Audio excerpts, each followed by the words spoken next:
Per què hi ha tanta gent que diu mon pare i no el meu pare? Simplement perquè és una forma totalment genuïna en català.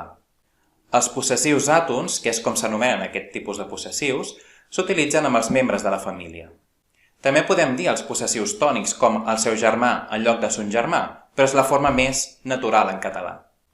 Per exemple, mon germà, ta tia, sa germana. En alguns parlars també s'utilitza amb la paraula casa. Ei, vine a casa! I en vida com a expressió temporal negativa. En ma vida havia vist això.